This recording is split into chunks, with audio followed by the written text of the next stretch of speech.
Bonjour, comment accompagner votre ado dans ses émotions?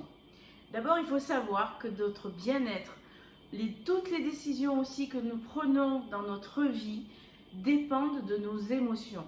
Donc c'est vraiment quelque chose de capital. Les émotions, qu'est-ce que c'est? Mais en fait, il y a deux fonctions à une émotion. Il y a une fonction qu'on dit cognitive qui permet d'avoir des informations sur notre environnement. Par exemple, la peur va vous renseigner sur un éventuel danger. La colère qui va nous renseigner sur tout ce qui va nous offenser. La tristesse qui va nous renseigner sur quelque chose que l'on est en train de perdre, voyez, etc., etc. Chaque émotion a une fonction bien particulière qui nous donne des informations, des éléments sur notre environnement. Donc on doit vraiment les prendre en considération. La deuxième fonction des émotions, c'est une fonction de signalisation. Donc quelque chose est important, est en train de se passer, est très important pour nous.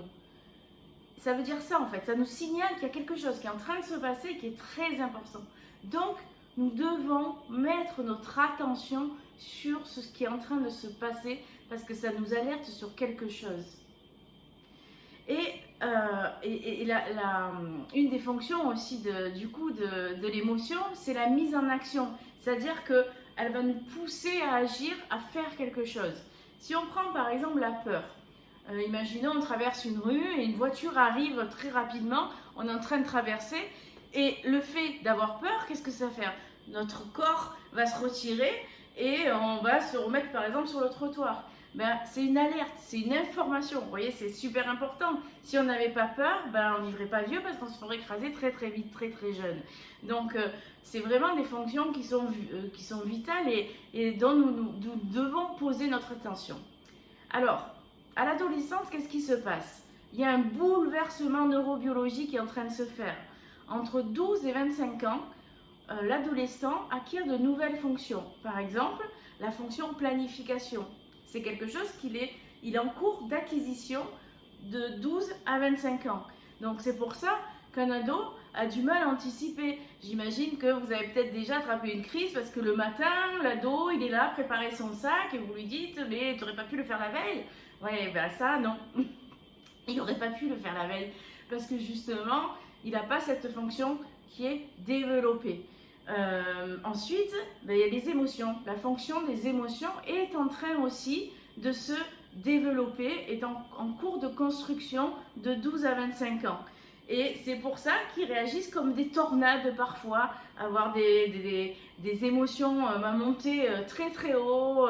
On me dit que vraiment c'est comme un tsunami, quoi. Donc, mais c'est parce que c'est toujours en cours de construction. C'est pour ça aussi que ça donne chez les adolescents des comportements à risque. Ils aiment bien la décharge d'adrénaline, par exemple sur les skis, aller très vite, en voiture malheureusement aussi. Ils aiment bien les jeux où ça va vite, où voilà, il y a de la bagarre. Voilà. Bon, donc, tous ces comportements-là sont des comportements qui peuvent être parfois à risque. Comme la drogue également, hein, ils sont en train ils se mesurent par rapport à ça, parce qu'ils ressentent des choses très très très fortes. Alors, toi qu'on a dit ça, qu'est-ce qu'on fait? Comment l'accompagner? Déjà, il y a une règle d'or à savoir. Donc, je vais vous donner 6 astuces, mais la première est vraiment la plus importante. C'est l'astuce que j'appelle règle d'or. En face de lui, il lui faut quelqu'un qui le comprenne. Donc, il faut que vous ayez un effet miroir en fait, un effet miroir de ses émotions. Alors je m'explique, je vais vous donner un exemple. Imaginons qu'il n'ait pas fait son travail, ça sert à rien de lui dire tu sais tu devrais faire ton travail, comme ça au moins tu es débarrassé et après tu peux passer à autre chose. Non, ça sert à rien. Pourtant ça vous paraît gentil, ça vous bien intentionné, mais ça ne sert à rien. L'effet miroir, c'est lui dire, écoute, en ce moment, j'ai l'impression que ça a l'air compliqué pour toi de te mettre au travail. Vous voyez, pour toi de te mettre au travail, déjà, vous le comprenez. Vous voyez, c'est la première étape, montrer que vous le comprenez. Et ensuite, vous pouvez passer à la deuxième étape, qui est de vouloir du coup l'aider. Donc vous lui dites, mais dis-moi de quoi tu as besoin. Et c'est pas pareil que de lui dire qu'est-ce que je peux faire pour toi, qu'est-ce que je peux faire pour toi. Non, c'est de quoi toi tu as besoin. Vous voyez, ça paraît pas grand-chose, des petits mots, mais qui sont très importants, qui réconfortent l'ado et qui lui permettent de descendre dans ses émotions parce que ça y est, il se sent compris. Et après, vous pouvez passer à la phase d'action. Donc, une chose à savoir aussi pour aider son ado dans les émotions, c'est vraiment de vous dire que toutes les émotions sont légitimes, même les grosses colères. Voilà, je sais que parfois ça peut être compliqué quand un ado d'un coup se met en colère, c'est de mesurer, c'est légitime. Ce qui n'est moins, c'est le comportement lié à ces émotions-là. Donc, il a quelque chose, alors peut-être que la façon dont il le montre, c'est pas correct. Donc après, il faudra avoir une conversation, une fois que c'est apaisé, une conversation avec lui pour lui dire que vous comprenez sa colère, mais que tel comportement, il n'a pas à l'avoir, il n'a pas à injurier, il n'a pas à taper, il n'a pas à... Voilà, ça ne se fait pas. Par contre, vous comprenez cette colère-là. Et là, il peut vous entendre. Ensuite, vous pouvez lui dire, lui conseiller de voir les émotions comme des petits personnages qui viennent donner des informations. Ça lui permet de prendre du recul, même si sur le coup il va rigoler, il va dire mais qu'est-ce qu'elle me raconte ou qu'est-ce qu'il me raconte.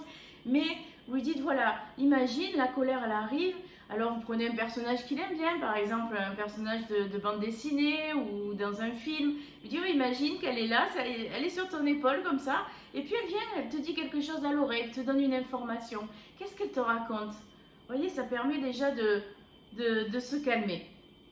Et surtout, aidez-le à regarder le besoin qu'il y a à combler derrière.